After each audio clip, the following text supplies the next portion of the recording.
Hello everyone, कैसे हो आप सब। होप आप बहुत अच्छे होंगे। तो आज हम सेकंड लेक्चर करने जा रहे हैं, जनरेशन ऑफ कंप्यूटर। कल हमने history and introduction of computer complete कर लिया था। ये पूरी सीरीज़ आईसीटी के लिए है, जो कि एमआरएस, टीजीटी, पीजीटी या केवीएस, एनईवीएस के एग्जाम्स में पूछी जाती है। तो आज का लेक्चर है हमारा जनरेशन ऑफ कंप्यूटर। ये टॉपिक बहुत इंपॉर्टेंट है। इस टॉपिक से लगभग 2 या 3 क्वेश्चन जरूर पूछे जाते हैं। तो बात करते हैं फर्स्ट जनरेशन की, जिसका टाइमिंग था 1942 से 1956। इसके अंदर मेन कंपोनेंट होता है वैक्यूम ट्यूब्स, जिसकी खोज की थी जे फ्लेमिंग फॉरेस्ट ने 1904 में। इसके अंदर मेन ऑपरेटिंग सिस्टम होता है बैच ऑपरेटिंग सिस्टम, इसको ऑफलाइन ऑपरेटिंग सिस्टम भी बोल देते हैं। इसके अंदर लैंग्वेज या तो बाइनरी होती है या फिर मशीन लैंग्वेज। स्पीड इसकी 10⁻³ मिली सेकेंड होती है। मेन मेमोरी इसके अंदर मैग्नेटिक टेप्स और मैग्नेटिक ड्रम यूज़ किए जाते हैं। इसके अंदर मेन इनपुट और आउटपुट डिवाइस होते हैं पेपर टेप या फिर punch cards. Speed and size very slow और साइज होता है वेरी लार्ज। एग्जाम्पल इसके अंदर आते हैं IBM 650, IBM 701, ENIAC, UNIVAC 1 etcetera. Examples में से क्वेश्चन जरूर पूछा जाता है, तो आप इनको जरूर याद कर लीजिएगा। उसके बाद आती है सेकंड जनरेशन। सेकंड जनरेशन का टाइमिंग है 1956 से 1963। मेन कंपोनेंट होता है ट्रांजिस्टर, जिसकी इन्वेंशन की थी विलियम शोकले ने 1947 में। ऑपरेटिंग सिस्टम होता है time sharing operating system. Language दोनों आ जाती हैं, assembly plus machine language. Speed 10⁻⁻6 micro second, वो मिली सेकेंड में था, ये माइक्रो सेकेंड में है। यानी कि इसकी स्पीड जो फर्स्ट जनरेशन के जो कंप्यूटर थे उससे ज़्यादा है, लेकिन थर्ड जनरेशन के कंप्यूटर से कम है। मेन मेमोरी होती है मैग्नेटिक कोर और magnetic tape. Input output device magnetic tape और पंच कार्ड भी यूज़ किए जाते हैं। Speed and size, speed first generation के कंप्यूटर से ज़्यादा है, लेकिन थर्ड जनरेशन के कंप्यूटर से कम है। लो पावर कंजप्शन करते हैं, हीट भी कम जनरेट करते हैं और स्मॉलर इन साइज होते हैं। इसके एग्जांपल हैं IBM 1400, IBM 7090 या IBM 7094, UNIVAC 1107, CDC 3600, PDP 8 etcetera. उसके बाद आते हैं हम थर्ड जनरेशन के ऊपर, जिसका टाइमिंग था 1963 से 1975। इसके अंदर मेन कंपोनेंट होते हैं इंटीग्रेटेड चिप, जिसको हम शॉर्ट में IC भी बोल देते हैं। IC की खोज की थी जैक किल्बी ने 1957 में। मेन ऑपरेटिंग सिस्टम होता है टाइम शेयरिंग ऑपरेटिंग सिस्टम, या इसको बोलते हैं रिमोट प्रोसेसिंग OS। लैंग्वेज आती है high level language. Speed 10⁻⁹ nano second.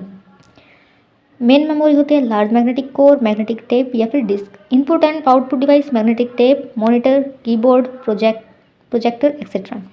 Speed की बात करें तो ये जो सेकंड जनरेशन के कंप्यूटर हैं उससे ज़्यादा फास्ट होते हैं और साइज स्मॉलर होता है। एफिशिएंट इनको हम मिनी कंप्यूटर भी बोल देते हैं। ये एग्जाम्पल हैं IBM 360, IBM 370, PDP 11, NCR 395, B6500, UNIVAC 1108 etcetera.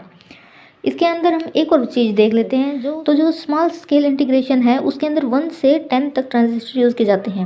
उसके बाद आता है मिनी स्केल इंटीग्रेशन, जिसके अंदर 10 से 500 ट्रांजिस्टर यूज़ किए जाते हैं। देन आता है लार्ज स्केल इंटीग्रेशन, जिसको मैंने शॉर्ट में LSI लिख रखा है, जिसके अंदर आते हैं 500 से 20,000 transistor. Then very large scale integration 20,000 से 10 लाख ट्रांजिस्टर इसके अंदर आते हैं। उसके बाद आता है ultra large scale integration 10 lakh से 100 लाख ट्रांजिस्टर। देन लास्ट में आता है super scale giant scale integration. तो जो ये 2 हैं SSI और MSI, ये थर्ड जनरेशन के अंदर यूज़ किए गए थे। जो LSI है और VLSI है ये फोर्थ जनरेशन के अंदर यूज़ किए गए थे। और ULSI और सुपर स्केल इंटीग्रेशन या जाइंट स्केल इंटीग्रेशन ये यूज़ किए थे फिफ्थ जनरेशन के अंदर। ये याद रखना है। देन हम चलते हैं फोर्थ जनरेशन के ऊपर। फोर्थ जनरेशन का टाइम है 1975 से 1989। मेन कंपोनेंट है VLSI, very large scale integration. अभी मैंने पीछे बताया था very large scale integration fourth generation के अंदर यूज़ किए गए थे।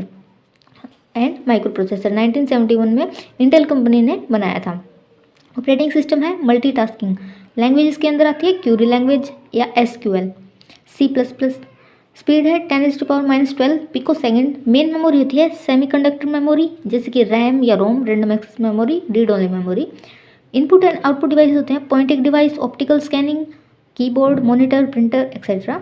स्पीड की बात करें तो स्पीड इनमें इम्प्रूव हो चुकी है। जो थर्ड जनरेशन के कंप्यूटर थे उससे ज़्यादा स्पीड होती है इनकी और साइज स्मॉल होता है। एग्जांपल की बात करें तो Star 1000, IBM PC, Apple second, Apple मैक्टोनिश, एल्टर 88। अगर भारत का पहला माइक्रो प्रोसेसर की बात करें जो 2018 में था, उसका नाम था शक्ति। ऐसे लास्ट में हम बात करते हैं 5th जनरेशन के कंप्यूटर की, जो कि 1989 में जो अब तक चल रही हैं, ये हम सारे 5th जनरेशन के अंदर आते हैं। इसके अंदर मेन कंपोनेंट होता है अल्ट्रा लार्ज स्केल इंटीग्रेशन या जाइंट स्केल इंटीग्रेशन, जो मैंने पहले आपको बता दिया है।